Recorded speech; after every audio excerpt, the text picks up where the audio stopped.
지금 제 제자들 중에서도 중증 자폐성 스펙트럼을 가진 아이들이 되게 많고 효과가 엄청납니다. 우영우 같은 경우도 굉장히 머리가 좋잖아요. 또 독립기술을 할 수 있기 때문에 본인이 할 수 있는 자율적인 움직임들을 통해서 치유나 교육이 빨리 이루어지는 거죠. 사실은 보통 푯말 위에 올라가면 자연스럽게 뭔가 내가 누군가를 내려다보게 되는데, 특히 발달장애를 가지고 있거나 아동의 경우는 많이 억제당하고 억압당하잖아요. 네, 안녕하세요. 네, 안녕하세요. 어서 오세요. 간단하게 자기소개 한 번만 부탁드릴게요. 예. 저는 지금 말을 매개로 한 심리치료를 국내에서 개발하고 있는 박수경이라고 합니다. 지금 경희대학교에서 세계화 시민이라고 하는 수업을 가르치고 있기도 합니다. 말 매개 치료라고 하면 저희가 하는 말이 아니고 타는 말을 말하는 거죠? 네, 홀스. 그 말로 어떻게 치료를 하는 게 말 매개 치료예요? 이제 말과 함께 교감을 하기도 하고, 또 말을 통해서 되게 다양한 커뮤니케이션이나 여러 가지 움직임들을 자연스럽게 만드는데요. 말이라는 동물이 워낙 인간이랑 오랫동안 함께 해온 친숙한 동물이잖아요. 근데 이 말매개 치료에서 말은 사실은 네 발 달린 치유사라고 해요. 그래서 말이 두뇌가 굉장히 좋고요. 또 인간과 마찬가지로 뉴런으로 학습하는 동물이에요. 그래서 사실은 저하고 함께 파트너가 돼서 태워주기도 하고 같이 뭔가 다양한 활동을 하기도 하고, 말로 설명하기는 굉장히 어려운 말이 많이 나오네요. 예, 그래서 이따가 좀 보실 수 있는 기회가 아마 있으실 것 같습니다. 그러면 말 매개 치료의 대상자는 어떻게 되는 거예요? 대상자는 되게 다양한데요. 우선은 가장 대표적으로는 아동들이 많이 하고 있고요. 아동들의 발달을 돕기도 하고, 또 장애가 꼭 있고 없고는 상관이 없는데 장애가 있는 아이들에게도 되게 좋고, 그리고 요즘은 이제 우울증, 트라우마 뭐 많은 게 나오잖아요. 그런 경우에도 이 말이 주는 효과가 굉장히 큽니다. 그리고 신체적인 어떤 이 밸런스의 문제나 이런 게 있는 사람들에게는 물리적인 어떤 치료를 대신하거나 올바른 움직임들을 잡아주거나 하는 걷는 감각을 깨워주기도 하고 굉장히 다양하게 활용이 되고 있어요. 실은 제가 박사를 이제 2개를 했는데, 두 번째 박사 학위가 이 말을 매개로 한 자폐성 스펙트럼을 비롯한 발달 장애를 가지고 있는 아동을 위한 치유 프로그램을 개발한 건데요. 지금 제 제자들 중에서도 중증 자폐성 스펙트럼을 가진 아이들이 되게 많고 효과가 엄청납니다. 대학교 졸업하면서부터 장애 쪽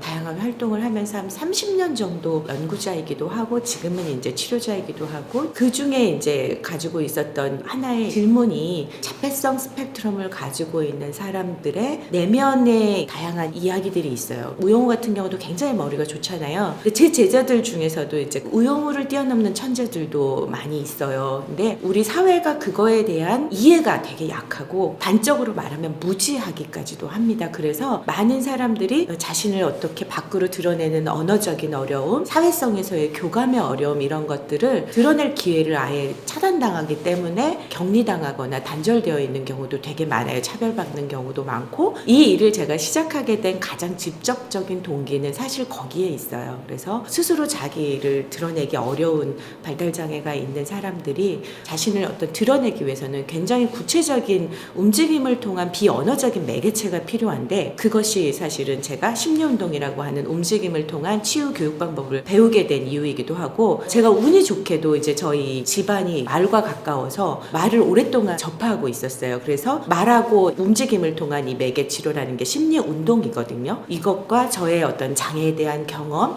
연구, 이것들이 결합돼서 지금 만들어지고 있는 이 치료 방법이 말과 함께하는 심리 운동이라고 하는 프로그램이에요. 그 주요 대상은 사실 자폐성 스펙트럼을 가지고 있는 아이거나 사람, 어른일 수 있습니다.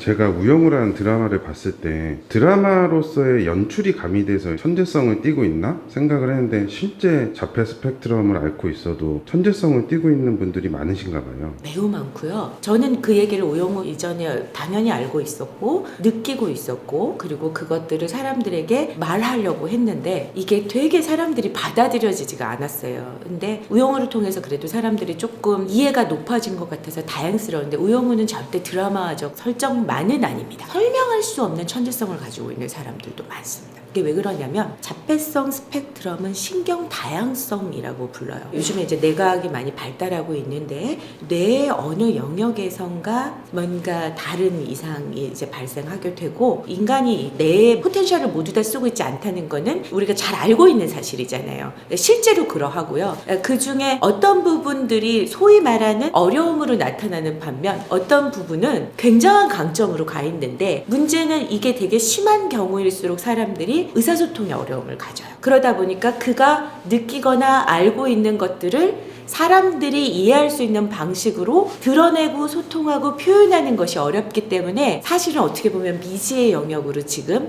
우리 뇌 또는 신경 다양성, 제가 이 분야에 있어서는 국내에서 굉장히 진취적인 식견을 가지고 있고 그것을 직접 연구하기도 하고 지금 아이들을 통해서 직접 교육이든 뭐든 이걸 도우면서 사람들은 그런 얘기를 되게 많이 해. 기적이 일어난다. 근데 저희 승마장이나 제가 지금 하고 있는 이 장에서는 일상적으로 벌어지는 일이에요. 하지만 전 세계적으로는 자폐에 대한 이해가 많이 달라지고 있고 앞으로 저희가 연구를 통해서 밝혀내야 될 것도 되게 많아요. 이 아이가 초등학교 1학년쯤 됐을 때 제가 만났는데 모르는 사람들은 그 아이를 볼 때 무슨 늑대소년 보듯 해요. 왜냐하면 이 아이가 말을 제대로 못하고 이해할 수 없는 막 행동을 하는 거죠. 예컨대 승마장에 오면 막 뛰어다니면서 갑자기 돌을 입에 막 넣고 말 뒤로 막 가서 갑자기 말 괄기를 막 뜯어버리려고 하고 그러니까 사람들은 이제 무섭죠. 놀랍죠. 뭔가 저 아이는 아무것도 할 수 없나 봐. 그런데 이제 저는 그 아이를 볼 때 그 아이가 왜 그러는지 알고 있기 때문에 왜냐면 이 아이가 촉각 감각이 엄청나게 예민한 거예요. 어떤 감각적 자극이 들어올 때 우리는 그것을 통제할 수 있는데 이것을 이제 감각 통합이라고 하거든요. 통제하기가 어려운 거예요. 그러니까 감각적인 자극들을 일단 하고 그래야 안정을 하게 되는데 2단계에서 사람들은 이미 너무 이해할 수 없는 행동을 하기 때문에 하지마! 라던가 이제 이렇게 되면 감각적인 부분들을 컨트롤할 수 없게 되니까 그 다음이 안정된 길로 가기보다는 거기서 이제 길을 잃어버리게 돼요. 그럼 그 친구들은 그걸 뭐라고 하냐면 내가 너무 멀리 갔다. 그때 기다리고 있고 저는 설명을 하죠. 지금 너가 말을 만지고 싶어 하는구나. 그 한번 만져봐. 그런데 다가갈 때 말을 뒤로 가게 되면 말은 뒤를 보지 못하기 때문에 갑자기 찰 수도 있기 때문에 조심해야 돼. 그러면 얘가 이 이야기를 알아듣는지 못 알아듣는지는 관찰하면 알 수 있어요. 걔가 제가 뭔가 나한테 이야기를 거네? 그러면 이제 저를 보게 돼요. 그런 다음에 뒤가 위험하다고? 그러면서 이렇게 피하기 시작하죠. 그러면 저 친구는 지금 내 얘기를 알아들었구나. 그래 맞아. 그래서 천천히 다가가고 옆에서 다가가면 돼. 그리고 조금 있으면 감각적 예민함이 이제 줄어들거든요. 첫 자극이 그때쯤 이제 하나씩 다가가면서 얘기를 하는 거죠. 제가 어려운 이야기를 해요. 그래도 이제 제가 학자고 교수고 하니까 말의 물리학적 원리라든가 이런 걸 얘기할 때 이 친구가 알아들으면 거기에 관한 피드백이 움직임으로 나와요. 그럴 때 선생님은 알 것 같아. 네가 되게 많은 것들을 지금 느끼고 생각하니까 이제 이렇게 되면서 제가 부모님을 보죠. 그리고 이 아이가 굉장히 머리가 좋은 아이인 것 같습니다 하면 부모님이 깜짝 놀라시는 거죠. 왜냐면 포기하지 않고 의사가 이 아이는 아무것도 할 수 없습니다 라고 이제 얘기를 했대는데도 엄마가 보니까 저같이 뭔가 느꼈겠죠. 얘가 알아듣는 거. 그러니까 포기하지 않고 하니까 이 아이가 막 글을 쓸 수 있다는 걸 발견한 상태에서 오셨던 거예요. 아무것도 못하는 줄 알았던 아이가 똑똑한 아이고 아마 천재성을 가지고 있을 가능성이 높습니다라는 얘기를 한 최초의 사람이 저였던 거죠. 이제 그러니까 어머님이 깜짝 놀라신 거예요. 역사적으로 이런 천재는 꽤 많았습니다. 우리가 아인슈타인, 아스퍼거였다 이런 얘기들도 되게 많잖아요. 그 다음에 우용우의 실제 배경이 됐던 사람이 누구냐면 북미 지역의 그 동물학자인 템플 그랜딘이거든요. 영화로도 나온. 그 뒤에 이제 제가 그 친구 이후에 또 다른 아이를 만났을 때도 그런 아이들을 많이 만나요. 그래서 저희 여기 승마장 주변에 이천에 국립 특수학교가 있어요. 다원학교라고. 학교의 아이들하고도 이제 프로그램을 하는데 그 안에서도 전혀 외부의 사람들은 모르지만 굉장한 인지 능력을 갖고 있는 아이들이 그 안에 많이 있어요. 그 중에 한 명도 비슷해요. 아까 그 아이랑 처음에 오니까 이 아이가 바닥을 계속 두드리고 다니는 거예요. 이 아이는 촉각 감각에서 바닥에 꽂힌 거죠. 그리고 계속 뱅글뱅글 뛰어요. 그런데 그때 천천히 이야기를 하죠. 선생님이 지금 이야기를 하는데 만약 선생님 얘기를 듣고 있으면 지나가다가 좋아 그냥 선생님을 툭 치고 가. 이번에는 선생님 2번을 칠까? 이번엔 위로 쳐볼까? 아래로 칠까? 그러면 이 친구가 막 뛰어다니면서 그 보통 사람들이 얘기하는 엉뚱한 행동이라는 걸 하지만 그걸 감각 감각추구 행동이라고 하거든요. 이 아이가 여지없이 저한테 와서 치고 가고 2번 치고 다시 눈을 보고 합니다. 그러면 자폐성 스펙트럼을 가지고 있는 아이들이 눈 맞춤을 안 한다고 하는데 점점 눈 맞춤을 해요. 처음에는 이게 어려우니까 아까 얘기했던 그 아이 같은 경우는 어떻게 마주치냐면 이렇게 자연스럽게 보기가 어려우니까 자기를 알아보는 저에게 자기의 마음을 전하기 위해서 저한테 고개를 들이며요. 이건 뭐냐면 그 아이 방식으로 눈 맞춤을 하는 거예요. 나중에는 이제 말매개 치유를 하고 저랑 계속 소통을 하면서 눈 맞춤도 되게 자연스러워졌는데요. 그래서 엄마에게 이야기를 했죠. 이 아이가 말로 언어로 얘기하는 거는 불가능하지는 않지만 되게 오래 걸릴 거기 때문에 이 아이에게 글을 가르쳐 주세요. 그랬더니 어머님이 그러시는 거예요. 선생님, 아무도 우리 애한테 글을 가르치라고 한 사람이 없어요. 그리고 이제 계속 그 말매개 치유를 하면서 굉장히 이 아이의 내면의 많은 것들을 이제 엄마가 알게 되면서 이 아이가 일반 학교로 옮겨가고 소통을 하고 그런 부분들이 점점 굉장히 빠르게 개선되는 것이죠. 또 이제 아까 그 자폐성 스펙트럼의 경우에 감각적 어려움을 갖는다 그랬잖아요. 그래서 실제로 이제 치료 방법 중에 감각통합 치료라고 하는 것도 있는데 최고의 감각통합 치료를 해줘요. 말이 1분에 한 300회 정도의 움직임을 통해서 마사지를 해요. 말 위에 앉게 되면 걸음걸이가 평보, 속보, 구보 다 주는 이 정서적 느낌이 다르고 감각적 자극이 다른데 그것들을 통해서 어떤 물리치료사도 사실 할 수 없는, 사실 기계로 재현하기가 어렵습니다. 그걸 살아있는 말이 인간의 어떤 부분들을 믿어주고 하면, 그래서 이제 동물 매개 치료가 가능한 거거든요. 케어를 해요. 그러면은 이 말과 저와 말을 탄 이 아이가 세 명이 뭔가 하나의 교감을 이루면서 많은 것들을 실행해 나가게 되죠. 저는 이제 치료 과정이나 이런 교육 과정에 다 오픈되고 부모님과 함께 참여를 하는데 부모님이 아이에 대해서 새로운 이해를 하게 되는 거예요. 선생님, 방금 전에 자폐성 스펙트럼을 가진 친구들이 언어적 장애가 좀 많다고 하셨잖아요. 치료를 통해서 그거는 개선이 안 되는 건가요? 개선이 된다 안 된다 말하기가 좀 어려운데요. 어떤 경우에는 갑자기 말을 기적처럼 할 수도 있고 계속 오랫동안 그게 어려울 수도 있어요. 그거는 사람에 따라서 다 다르고요. 소통의 부분들을 지속적으로 계속 할 수 있도록 도움을 주고 할 필요가 있죠. 그러다 보면은 어떤 케이스는 언어적으로도 치유가 되는 경우도 있나요? 네. 예컨대 이제 아까 그 아이 같은 경우도 두 아이 다 이제 언어적인 부분들이 조금씩 나아지는데 말이 발화를 하고자 하는 동기부여를 해줘요. 그래서 이 친구가 말을 잘 못하는데 갑작스럽게 가자! 이렇게 정확하게 말하는 거예요. 말을 타다가. 근데 이제 그 과정을 그래서 지속적으로 계속 해야 되는 거죠. 그리고 조금씩 말을 하려고 하는 의도들이 생겨나기 시작하는데 신경적인 문제 때문에 이 부화를 만들어서 밖으로 나가는 게 어렵기 때문에 그 부분들은 오랜 시간이 필요한 것 같아요. 저희가 지금은 성인들을 위한 말을 매개로 한 리더십 프로그램을 개발 중에 있고, 개발하는 과정에서 직접 실행들을 좀 해보면서 어떤 활동들이 더 좋을지 이거를 좀 해보려고 하는 중입니다. 지금 이제 그라운드바가 좀 깔려있으면 좋을 것 같은데 몸을 푸신 걸 좀 볼게요. 내가 몸을 더 릴렉스하게 풀 수 있는 어떤 동작을 내가 제안해 보는 거예요. 그러면 한 사람이 제안을 하면 그 동작을 같이 따라하고, 두 번째 사람 할 때는 같은 동작은 하면 안 돼요.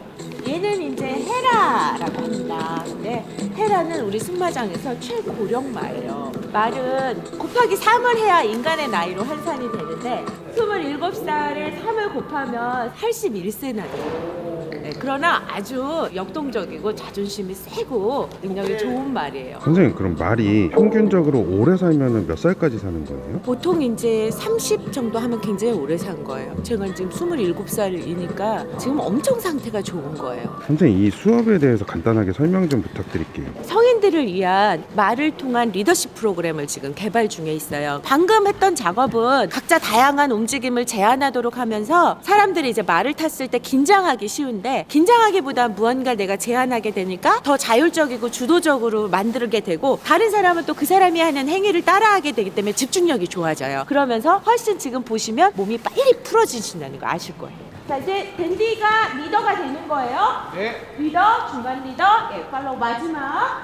이게 말을 타면 보여요, 이 사람의 성향이. 그냥 자기만 집중해서 가는가, 아니면 뒤 사람이 잘 오는가 안 오는가를 보면서 살짝 배려하고 스피드를 조절해 주거나 살짝 난이도를 조정해 주거나, 그랬을 때 이제 리더들이 자기가 가지고 있는 리더십을 알게 돼요. 그리고 중간 리더도 되게 중요하고, 팔로우가 또 처지게 되면 팀 전체의 역량이 뒤로 빠지게 되잖아요. 그런 부분들을 이제 말을 통한 몸에서 잠시 자기 성찰을 하거나, 스터디하고 끝나고 나면 서로 대화하면서 팀 내 여러 가지 역할들을 우리가 자연스럽게 게 그날의 체험을 통해서 할 수 있는 프로그램을 지금 만들고 있어요. 말은 유목화를 하지 않는다 그래요. 그러니까 똑같은 물질을 봐도 이게 다른 날 다르게 놓여 있으면 그게 또 새로운 물질이라고 생각하고, 말은 초식동물이기 때문에 기본적으로 겁이 많아요. 그렇기 때문에 놀랄 수가 있어요. 거대 동물인 말이 놀라면 사람들은 말이 위험하고 무섭다고 생각할 수 있어요. 근데 사실은 말은 어린아이와 같이 무서웠던 거거든요. 그럴 때 사람들이 말의 관점에서 그걸 이해하고, 그러니까 다르게 얘기하면 우리가 직원들도 갓 들어온 인턴 직원들은 뭘 모를 텐데 그 친구가 뭘 모르는지도 모르고 이제 막 시켜서 못한다고 야단치면 더 위축될까요? 안 위축될까요? 더 위축되겠죠. 갖다 놓으면 앞에 와서 살짝 쳐다보고 있죠. 맞아요. 예, 말들은 이 시야가 초식동물이기 때문에 청각이 되게 좋고 후각도 좋고 잘 들어요. 그래서 이렇게 뒤를 봐야 돼요. 누가 오면 도망갈 수 있어야 되기 때문에. 그래서 여기 눈이 옆에 있고 350도를 봐요. 그러나 말이 바로 앞하고 바로 뒤는 못 봐요. 그래서 말 뒤를 사인 없이 가지 말라고 하는 거예요. 그러니까 말이 나빠서 공격하는 게 아니고 안 보이는데 갑자기 뭐가 다가오면 초식동물로서의 본능적으로 자기 방어 때문에 그런 거거든요. 바로 앞을 잘 못 봐요. 왜냐하면 자기 바로 앞을 볼 일이 별로 없거든요. 근데 인간은 눈이 여기 있기 때문에 우리는 바로 앞을 잘 보니까, 내가 앞을 잘 보니까 얘도 잘 볼 거라고 생각하잖아요. 근데 얘는 이거를 보려면 이렇게 살짝 들여다보면서, 요게 지금 이제 이 더듬이 같은 게 있어요. 이 털 깎으면 안 돼요. 코털이라고 생각하고 요걸로 이제 뭔가 이게 뭔지, 물질이 뭔지를 이렇게 감지하기 때문에 이게 뭔지 보고 별거 아니구나 이렇게 본 거예요. 이거를 이쪽으로 봤을 때는 좀 그렇지만 이게 이렇게 봤을 때는 나한테 왜 이러지? 나를 공격하려고 그러나? 이렇게 받아들일 수도 있거든요. 아니라는 걸 알려주는 거예요. 아니야. 그래. 옳지. 아니야. 아무것도 아니지? 자, 아주 잘했어. 잘했어. 그리고 알려주는 거예요. 아주 잘했어. 잘했어. 이야, 좋겠다. 아이고 좋겠다. 맛있어요. 선생님 방금 말들한테 설탕은 왜 주신 거예요? 말이 이렇게 미각이 발달해 있지 않대요. 그래서 이제 가장 좋아하는 맛이 단맛이거든요. 단 설탕을 주면 얘네들이 일단 기분이 좋고, 지금 많이 주는 게 아니기 때문에 저 정도는 말에게 오히려 정서적으로 좋습니다. 선생님 아까 말 입 주변에 뭐 더듬이가 있다고 하셨잖아요. 이게 뭐예요? 이쪽으로 와보실까요? 여기 보면 이렇게 털이 있잖아요. 이게 일종의 더듬이에요. 그래서 이걸들 통해서 여기 자기 앞에 있는 물체가 뭔지를 감지해요. 그럼 저걸 실수로 깎거나 그러면 안 되겠네요. 안 되죠. 중요한 기능을 가지고 있는 거예요. 그리고 말이 신이 내린 선물이라고 하는데, 말의 입을 보면 참 입이 부드럽습니다. 근데 여기 안에 이가 있어요. 근데 요 이가 이 앞에 이렇게 있고요. 요만큼 재갈을 거는데 이가 없어요. 민채야 잠깐만 볼게. 여기가 없어요. 그리고 요 뒤에 또 이가 있어요. 딱 마치 하나님이 인간을 태워주라고 만든 것처럼 신기하게 이의 구조가 그래요. 왜냐면 얘 입장에서 여기만 이가 없어야 될 이유가 없거든요. 근데 딱 앞에 있고 요만큼 재갈 거는 위치가 양쪽에 없고 안쪽에 다시 이가 있어요. 말들도 양치를 하나요? 말도 치과 의사는 있어요. 근데 자기들이 양치를 하니? 우리가 지금 비전의 골이라고 했단 말이에요. 네. 네 개가 될지 좋은 단어를 우리가 사용했어요. 선생님 다음 수업은 어떤 거 진행하세요? 초등학생 아이들과 함께 사회성이나 정서적인 부분들, 아이들 발달을 돕는 프로그램을 진행할 건데, 방법적으로는 이제 심리운동과 말을 융합한 말과 함께하는 심리운동 프로그램 진행을 할 거예요. 처음에 왔을 때는 자폐성 스펙트럼 진단을 받았다는 거예요. 근데 아주 경한데 병원에서는 중증이라고 진단을 했대요. 많이 상심이 되셨겠죠. 처음에는 이제 무서워하면서 계속 피해 다녔어요. 말에게 제가 이제 쑥을 주는 걸 보고 쑥만 계속 이렇게 주면서 한 몇 주를 이제 그랬는데, 점점점 자신감을 회복해서 이제는 말도 잘 타고 내일 학교 끝나면 혼자 나왔대요. 그런데 친구들이랑 같이 걸어 나오기 시작했다는 거예요. 그래서 이번에 운동회 때는 달리기를 2등 했으면 좋겠다, 1등까지는 안 바라고 그랬더니 아이가 처음에는 저는 잘 못해요 라는 말을 입에 거의 달고 있었거든요. 지금은 저를 믿어주세요 이렇게 이야기하면서 하는데, 이따가 이제 보시면 아실 거예요. 근데 그것이 실제 그 아이 내면에 있는 밝고 용감하고 도전하고 싶고 뭔가 자기를 보여주고 싶어 하죠. 그게 인간의 힘이거든요. 근데 이제 말을 통해서 그런 작업들이 서서히 아이들이 심리운동적으로 나올 수 있도록 돕는 게 제 역할입니다. 그렇지, 잘했어. 그리고 뒤로 가지 않게. 하나, 둘, 거예요. 보고 있죠? 그렇지. 이제 집에 가자. 친구가 갔는데 너만 남아있으니까 빨리 가고 싶어요? 이렇게 해서 얘네들은 스스로 알아서 해주기 때문에 안전한 치유마가 될 수 있는 거야. 그래서 재활승마 같은 경우는 사실은 이제 안전 문제 때문에 사이드 워커들이 계속 잡고 하기 때문에 장애가 있는 기승자들이 독립기승을 하는데 되게 오래 걸려요. 근데 이 심리운동 승마 같은 경우는 일단은 제가 좀 안전한 미니어처를 사용하기 시작했고, 말들이 이미 트레이닝이 많이 되어 있기 때문에 말들이 스스로 안전하게 많은 부분들을 해줍니다. 그러니까 이제 빨리 독립기승을 할 수 있고, 독립기승을 할 수 있기 때문에 본인이 할 수 있는 자율적인 움직임들을 통해서 치유나 교육이 빨리 이루어지는 거죠. 매우 효과적으로. 말을 가지고 했던 놀이들이 이 아이들에게 어떤 치유의 목적이 있는 거예요? 기본적으로 그런 게임을 같이 하게 되면 스스로 다양한 움직임들을 조율해야 되는 목표가 자기 스스로 생기게 돼요. 그렇기 때문에 아까 말을 이어가자면 지금 말들로 이용해서 아이들을 치유하신 거잖아요. 네, 맞습니다. 그 놀이의 목적하고 그림 같은 걸 그리셨는데 어떤 이유가 있을까요? 말을 타는 거는 아이들이 말을 타는 것 자체가 일단 좋아요. 그게 스트레스 해소도 되고 운동도 되고, 오늘 어떤 게임을 할 건지 아이들이 고릅니다. 그 게임을 고르게 될 경우에 아이들이 서로 의견이 다를 수 있어요. 그런 경우에는 서로 그걸 조율을 하면서 아이들이 의사소통이나 자기들이 룰을 만드는 창의적 작업들을 이제 하게 되고요. 그렇게 직접 룰을 만들면서 게임을 하게 되면 아이들 모두가 되게 능동적이고 자율적이고 자신감을 갖게 돼요. 그렇기 때문에 아이들이 기승도 훨씬 더 쉽게 잘 하면서 상상하지 않았던 많은 움직임과 코스들을 스스로 만들어내면서 자연스럽게 아이들이 밸런스를 사용하거나, 보셔서 알겠지만 전혀 뭐 치료받는다, 교육받는다 이런 생각을 하지 않아요. 그냥 저랑 놀죠. 자율적인 어떤 다양한 움직임을, 다양한 물질이나 이런 것들을 통해서 게임을 통해서 이루어지지만, 그때 자기가 정한 목표는 자기 스스로 반드시 그것을 수행하게 돼요. 그럼 이때 어떤 게 되냐면, 그것을 제가 가르쳐 주거나 하지 않지만 스스로 굉장히 다양한 전략들을 만들면서 결국은 그거를 해낼 때 굉장히 성취감이 쭉 올라오면서 그때 치유가 이루어져요. 어떤 뭐 상담을 통해서 하는 것들도 치유가 되겠지만, 그런 자기의 어떤 목표와 자기 이런 부분들을 이뤘을 때 사람들이 뭔가 뿌듯함을 느끼면서 여러 가지 도파민이라든가 세로토닌이나 이런 신경 전달 물질들에도 작용을 하고, 실제로 이제 많은 실험들을 해보면 그런 게 밝혀지는데, 근데 중요한 건 아이들이 액티브하게 놀면서 자기도 모르게 발달이 이루어진다는 것이죠. 오늘 프로그램 했던 두 아이 같은 경우에 아이들마다 다 다른데, 한 친구는 굉장히 내면을 감추고 좀 안에 억눌러 놓은 게 많았었어요. 그러나 지금은 이제 그런 것들이 부드럽게 되게 많이 표출되면서, 오늘도 이제 게임에서 관찰되는 게 뭐냐면, 자기는 훨씬 말을 더 오래 탔고 잘 타요. 그러나 그 친구가 할 수 있도록 기다려주면서 적당한 액션을 취해서 그 친구가 지루하지 않게 해주면서 하는 그런 배려의 모습이 이 친구에게서 나온 거예요. 처음에는 이렇게 땅만 보고 있었거든요. 그리고 이제 두 번째 친구도 처음에는 무서워서 도망만 다니면서, 여기 오는 건 좋으나 말을 타는 거는 저는 못 타요, 저는 못 타는 아이예요 라는 말을 입에 달고 살았는데, 지금 한 두세 달 만에 완전히 달라졌죠. 그리고 오늘도 마지막에 아이들이 이제 그러면 오늘 무엇을 느꼈는지를 얘기하는데, 처음에는 본인이 반복적으로 머리에 가지고 있는 그림만 그려요. 이게 이제 자폐성 스펙트럼의 하나의 특징이기도 한데, 지난주부터 점차적으로 오늘 있었던 말과 자신을 그리기 시작했고, 표정이 되게 밝고 머리도 길게 나와 있고, 이거는 본인의 그만큼 마음이 굉장히 긍정적인 어떤 감정들을 표현하는 건데, 그런 과정들을 통해서 이제 다음 목표를 또 스스로 던지고, 그 목표를 가지고 다음에 와서 또 스스로 하기 때문에, 이런 과정들이 이 아이들을 위한 아동 중심의 심리운동적인 말과 함께하는 이런 치료 방법입니다.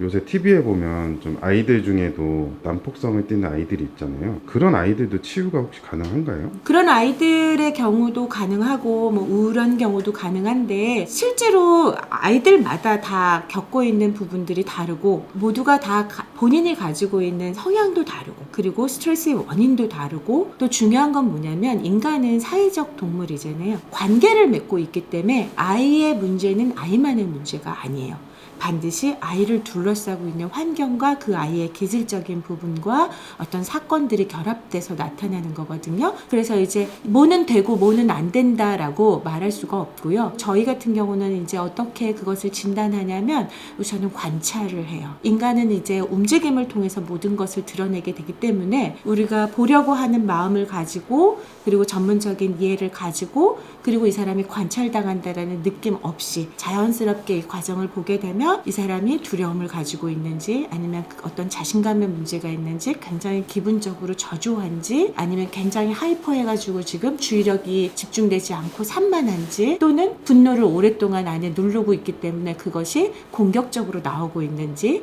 성격은 어떤지, 리더십은 어떤지, 이런 부분들이 드러날 수밖에 없어요. 그런데 이제 여기에 그 움직임 자체를 관찰해도 드러나지만, 왜 이 말을 매개로 제가 이 심리운동이나 여러 가지를 연결하기 시작했냐면, 이 말은 살아서 움직이는 동물이기 때문에 말 자체가 매개로 개입되게 되면 사람들이 이 말에게 매혹당하거든요. 그렇기 때문에 사람들이 자기의 감정을 숨기지 않고 자기를 드러내요. 그리고 또 하나는 말이 굉장히 크잖아요. 거대 동물이거든요. 그래서 이 말을 무시할 수가 없어요. 만약에 말이 크기가 작았다면 말을 통한 매개 치료의 활용도는 이렇게 높지 않을 수 있어요. 말이 나보다 크기 때문에 말이 내 옆에 섰을 때 사람들은 말을 경외하게 돼요. 겸손해지죠. 그러면서 자기가 가지고 있는 두려움, 또는 뭔가 그것을 뛰어넘으려고 했었을 때 여러 가지 모습들을 자신도 모르게 노출하게 되고, 이것들이 이제 그 사람의 어떤 치유적 목표 같은 것들을 진단할 때 저희들이 이제 보게 되는 부분이에요. 그리고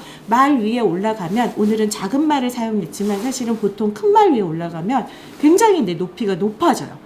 그러면서 자연스럽게 뭔가 내가 누군가를 내려다보게 되는데, 특히 발달장애를 가지고 있거나 아동의 경우는 많이 억제당하고 억압당하잖아요. 근데 이게 내가 올라가서 높은 위치에서 보면서 말을 컨트롤러 해주거든요. 이런 과정 자체도 사람들에게 사실은 치유의 기반을 만들어주죠.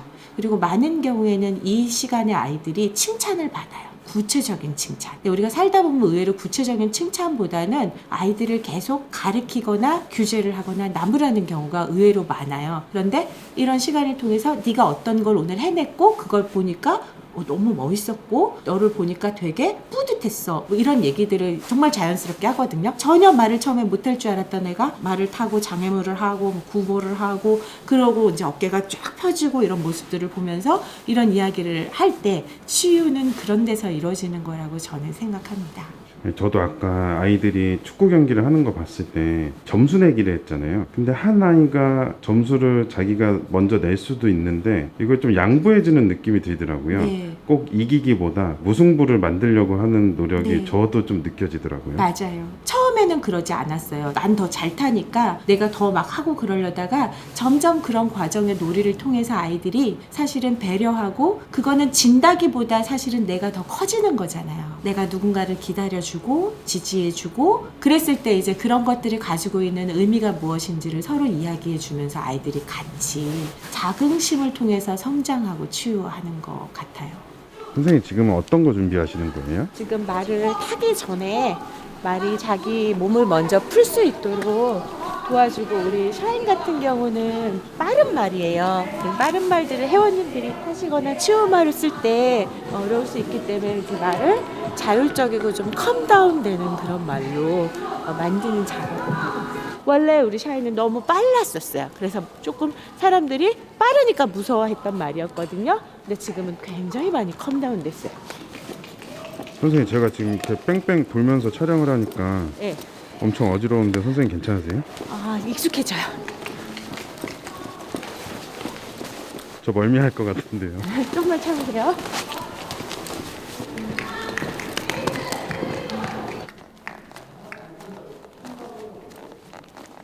선생님은 원래 네. 전공이 이런 심리치료셨나요? 예, 하나는 사회복지학 박사고, 또 하나는 심리운동학이고, 심리운동학은 이제 심리치료학이죠. 아, 대학을 그쪽으로 나오신 거예요? 아니요, 저는 대학은 법학과. 완전 그래서 다른 일을 하시네요. 예, 어렸을 때 장애를 가지고 있는 사람들이나 뭔가 누굴 돌보는 일이 하고 싶었어요. 부모님은 제가 법대를 가기를 바랬어요. 근데 아버지가 이제 법학을 했는데 누군가 좀 이어받았으면 했나 봐요. 결국은 졸업하고 자기가 하고 싶은 일을 하게 되더라고요. 선생님 아까 법대를 졸업하셨다고 하셨는데 남들이 가기 힘든 곳까지 졸업을 했음에도 이렇게 직업이 완전 바뀌신 거잖아요. 그거에 대한 후회 같은 건 없으세요? 순간순간 매번 어쨌든 삶은 자기가 선택하게 되잖아요. 언제나 작은 선택들을 통해서 자기의 삶의 이야기를 써나가는데, 그때마다 돌이켜보니까 제가 이제 55세거든요.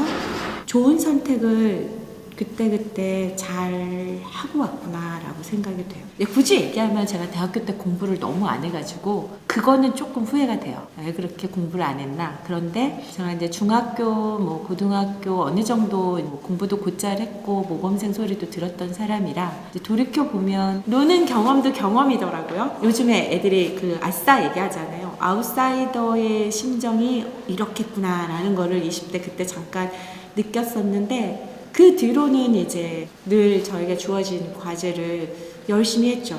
박사 2개를 다 사실은 아이를 키우면서 했고 결혼 이후에 석사도 하면서 사회운동을 하면서 나름 많든 적든 돈을 벌고 그리고 이제 다시 2번째 박사를 통해서 경희대 후마니타스 컬리지에서 제가 가르치는 과목은 세계화 시민이라고 하는 경희대학교의 이제 교양 필수 대표적인 과목인데 그거를 가르치는 인문학자로서 또는 인권운동가로 일을 하면서 다시 이 심리운동, 심리치료를 연결해서 할 수 있는 것도 계속 제 앞에 주어져 있는 어떤 질문과 과제에 대한 저의 노력의 결과인데 그래서 제 직업이 뭐다라고 끝났다고 생각하지 않아요. 근데 제가 이거는 언제 느꼈냐면 경희대학교에서 학생들이 후마니타스 컬리지 특강이라고 하는 큰 수업이 있는데요. 제가 그 강좌 수업을 이끌 때 굉장히 다양한 이제 사회 인사분들을 모셨어요. 그리고는 학생들에게 자율적으로 그래도 듣고 싶은 강의를 조사를 했는데 교수님 얘기도 듣고 싶다 그러더라고요. 상대적으로 나는 평범한 사람인데 라고 생각했지만 그래도 내가 뭔가 이야기를 할 때 그때 뭐를 할지 하다가 그냥 나 살아온 얘기를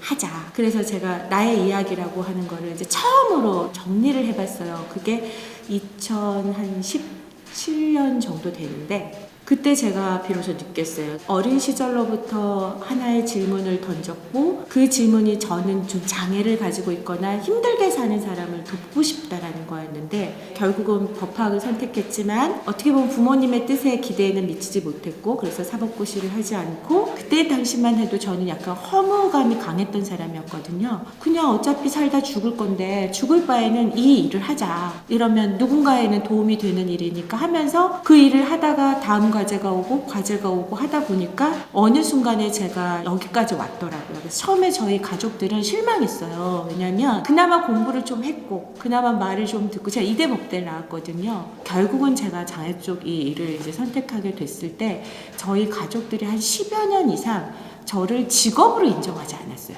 쟤는 무슨 자원봉사를 저렇게 오래 하냐? 진짜로 이랬어요. 그래서 식구들이 있을 때 저는 작가일을 이제 얘기하지도 않았고 그랬던 것 같아요. 근데 제가 그렇게 열심히 일을 하다 보니까 영화 도가니 그런 일도 하게 되고 어떤 다양한 일들, 사건들을 다루고 제도도 만들고 국가적으로 되게 중요한 여러 장애인 정책, 복지 정책, 여러 모델들 이런 것들을 만들어냈거든요. 혹시 영화 도가니에 대한 얘기는 어떤 얘기예요? 장애인 특수학교 시설에서 아동들에게 벌어지는 인권 침해에 대한 내용과 더불어 그것들을 운영하는 사람들의 어떤 비리와 비인간적인 이야기를 공지영 씨가 실화를 바탕으로 다룬 소설이고요. 실제로 광주의 이나원이라고 하는 시설에서 벌어진 일을 다뤘는데 영화 속에서 벌어지는 그 일은 비단 그 시설뿐만이 아니고 전국적으로 너무 많이 벌어졌고 근데 그 영화가 뜻하지 않게 엄청난 반향을 2011년도에 일으켰고 그 영화에 나온 내용이 사실은 저와 제 동료들이 2004년도, 3년도부터 시작해서 해왔던 일이 거기 다뤄져요. 시설에 들어가서 실제로 인권 침해를 당하는 사람들을 옹호하고 그런 상황을 밖으로 밝혀내고 나아가서는 그런 일들이 재발되지 않도록 제도적인 혁신을 그리고 이거를 좀 더 나가면 모든 사람들이 아무리 장애가 있거나 그래도 시설에서 살아가는 것이 아니고 지역에서 똑같이 함께 살아가자 그래서 시설을 벗어난다고 해서 탈시설화 운동이라고 하는데 그 일을 이제 저희들이 했었고 영화 도가니 마지막 자막에 사회복지사업법이라는 법이 있거든요. 그 사회복지 시설들에 관련된 법이에요. 근데 그 사회복지 사업법을 개정하려고 하는 운동을 2006년도에 실제로 해서 그 법을 국회에도 내고 했는데 그 법이 좌절돼요. 제정이 되지 않아요. 법의 핵심의 내용은 복지시설들을 운영하는 사람들 이사진에 전문가들이 들어가서 좀 더 투명하게 공개적으로 할 수 있도록 하는 것과 인권 침해나 이런 것들이 벌어진 시설들은 그것들을 근거로 해서 시설을 폐쇄한다거나 할 수 있는 근거를 마련하는 거였는데 워낙 이제 그런 시설 운영을 하거나 이런 기득권층의 반대가 심했기 때문에 그 법이 통과되지 극대화되지 못했다가 영화의 마지막에 자막으로 좌절된 내용이 나오면서 전 국민적인 어떤 여론과 반향이 벌어지고 결국은 그 법이 뒤늦게 통과가 되게 됐죠. 제가 동료들과 함께 했었던 일 중에 하나가 그거고, 저는 실제로 그 법의 제정을 주도했던, 제가 법학과였으니까 그렇게 그 법이 쓰여졌죠. 주변에 이제 많은 법조인, 법학 학자들, 또 활동가들 이런 분들과 함께 이제 그 법조항을 만들었었고, 그거를 촉구해 냈고 하면서 결국은 그 법을 이제 개정해 냈고요.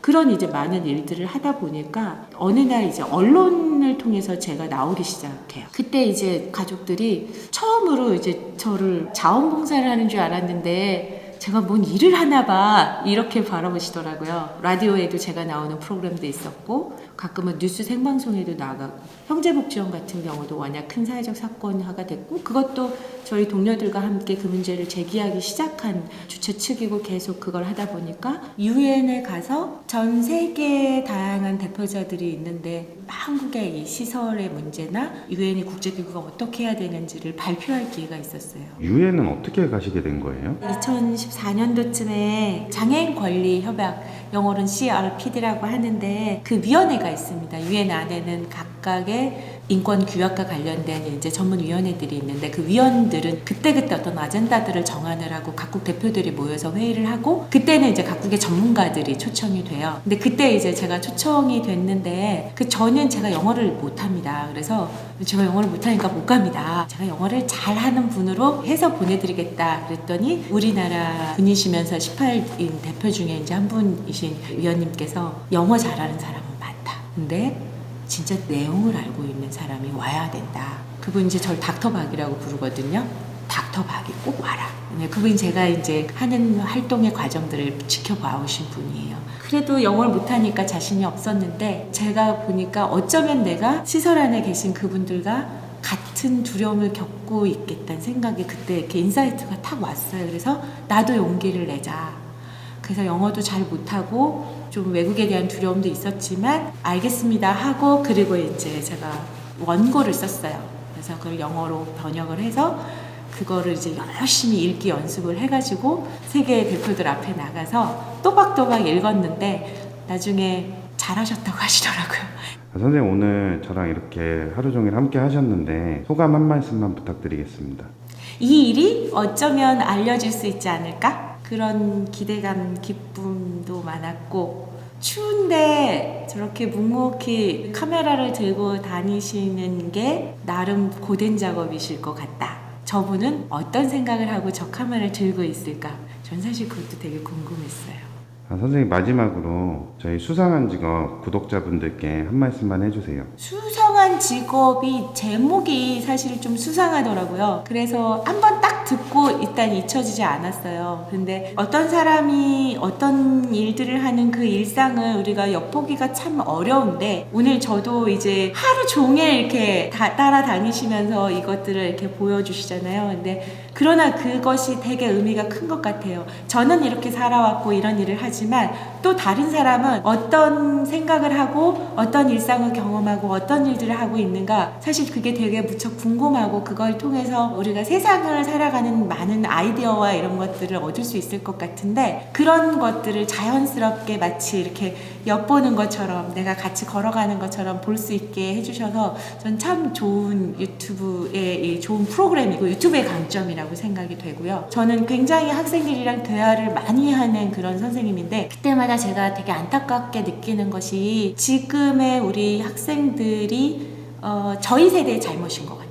너무 많은 걸 요구하고 너무 많은 프로그램에 가둬서, 지금도 막 그 강남 내려 학원가 이런 데 가면 밤 10시, 11시 주말까지 아이들이 갇혀 있잖아요. 경희대까지 오면 그래도 꽤 공부도 열심히 하고 한 친구들이지만, 이 친구들에게서 뭔가 자신의 미래에 대한 꿈, 어떤 자기의 이야기, 당당함, 이런 것들을 너무 많이 억눌러 놓은 상태에서 지금 있기 때문에, 그거를 드러내기 위해서 거의 한 학기 동안 수업하다가 끝날 때도 많거든요. 그런데 이제 이 친구들이 사실은 되게 다양한 삶을 살 수 있고 그렇게 두려워하지 않아도 된다는 근데 자본주의 사회라고 하는 것이 뒤처지면은 죽을 것 같고 하니까 자본주의 사회를 버티려고 하는 것에 대한 생존력을 얻는 것보다 더 안타까운 건 삶이라고 하는 것이 결국은 내 삶이고 나에게 주어져 있는 시간이 얼마나 주어지는지 모르잖아요. 정말 제가 지금 이따가 오늘 저녁에 이곳을 떠날 수도 있는 건데 우리는 그 중요한 사실에서 시간의 의미를 잃어버리고 되게 두려움 속에서 사실은 내 삶을 살아가는 것이 아닌 삶을 살아가게 된 경우를 학생들에게서 너무 많이 봐요. 그래서 너무 마음이 아프고 사실은 저희 세대에 대한 성찰도 되게 많고 정말 그러지 않아도 돼 이런 얘기를 하고 싶어요. 그러니까 무서워하지 마요. 그냥 자신의 질문을 던지고 가다가 아니면 길을 살짝 틀면 되거든요. 그렇다고 해서 그렇게 크게 잘못되거나 잃어버리는 게 없는데 마치 뭔가를 잃어버릴지도 모른다라는 두려움 때문에 정말 중요한 시간과 자기가 뭘 좋아하는지 자기의 행복, 자기 삶에 대한 자긍심, 에너지들을 너무 많이 내려놓고 뺏기고 살아가는 것 같아서 저는 무서워하지 않았으면 좋겠어요. 그냥 세상 살만하고 그냥 하고 싶은 일을 해도 먹고 살 수 있는 것 같고요. 그런 일을 할 때 더 잘하게 되는 것 같아요. 그래서 앞으로 제가 또 하게 될 수상한 직업이 뭔지 저도 모르겠어요. 수상한 직업 파이팅!